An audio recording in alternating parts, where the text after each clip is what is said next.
The skies of Lysa 3 were on fire. The once verdant colony world, settled by peaceful members of the coalition of allied species, now lay in smoking ruins. Towering plumes of smoke curled into the violet sky as orbital bombardments rained from the Keshal fleet above.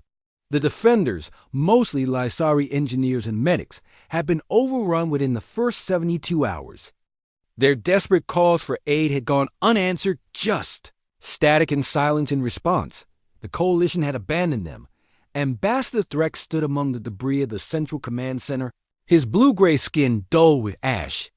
He clutched the communicator with trembling hands, broadcasting yet another plea. "This is Lysa 3. We are under siege. Civilians are dying. We request immediate evacuation or reinforcement. Anyone, please, anyone who can hear this." But he already knew the truth. The Council on Thalvarin had declared Lysa 3 a lost asset. No reinforcements, no rescue. And certainly no warships. They were alone. A Lysari child tugged on Threx's coat.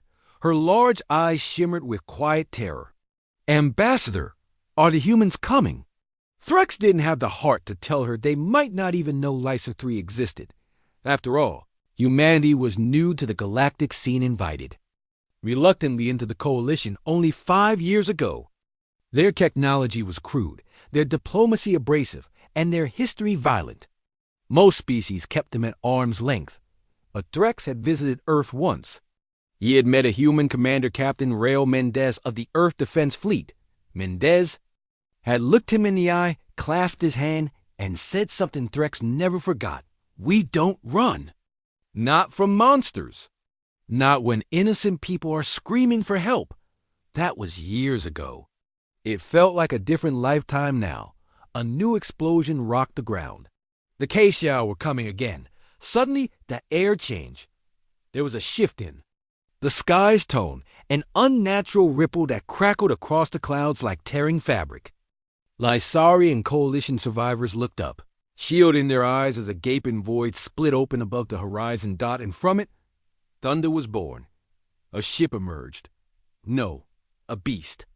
Blackened hull, jagged armor plating, twin ion trails spewing blue fire across. The sky. It didn't descend. It dived like a hunting bird, engines screaming defiance, plasma shielding aglow. On its side, in bold, proud letters, EDF Valkyrie, by the stars, whispered Threx. The Valkyrie came roaring from the void like a vengeful god. Within moments, its forward batteries opened up. Coordinated pulses of focused particle fire lit up the night, slicing through the Keshal cruisers like tissue. One exploded in a corona of green flame. The others tried to retreat, but it was too late. Humanity had arrived.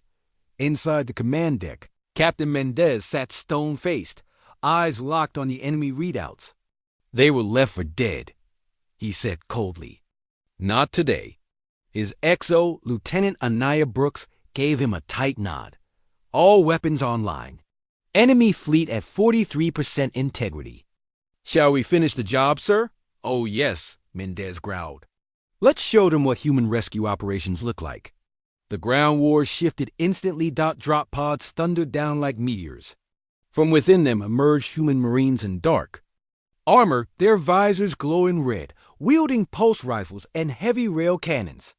They moved with brutal efficiency, gunning down Keshal forces in minutes. A Keshal, Warlord 8 feet of armored rage roared as it charged a human soldier. The Marine didn't flinch. He holstered his rifle, stepped forward, and slammed a gaunted fist into the creature's face. Bone and chitin cracked. The beast collapsed from the side. Ambassador Threx watched in awe. The child beside him gasped. "They came?" "Yes," he said, voice thick with emotion. "The humans came." By sunrise, the skies above Lysa 3 were clear. The remaining Keshal fleet fled, limping back into the void with their tails between their spines. The Valkyrie hovered in orbit, its hull scarred but victorious. Down below, survivors emerged from bunkers, eyes wide at the human presence. Marines handed out ration packs, helped clear rubble, and carried wounded on their backs. There was no grand speech, no demand for thanks. Just action. Captain Mendez walked into the command ruins, dust-covered and tired. Threx met him with wide eyes and trembling hands. You heard us. Mendez gave a tired smile. We monitor Coalition emergency frequencies. Figured if no one else answered, we would. But why? Threx asked. This planet isn't even yours. You risked your lives, your ship. Mendez looked around at the broken colony, the survivors, the children. His voice was low, steady. Because when someone screams into the void, they should know someone's listening. That day, the galaxy learned something it would never forget. Humans might be brash, reckless, unpredictable. But if they called you friend, they would come through hell to stand beside you, even if it meant roaring from the void.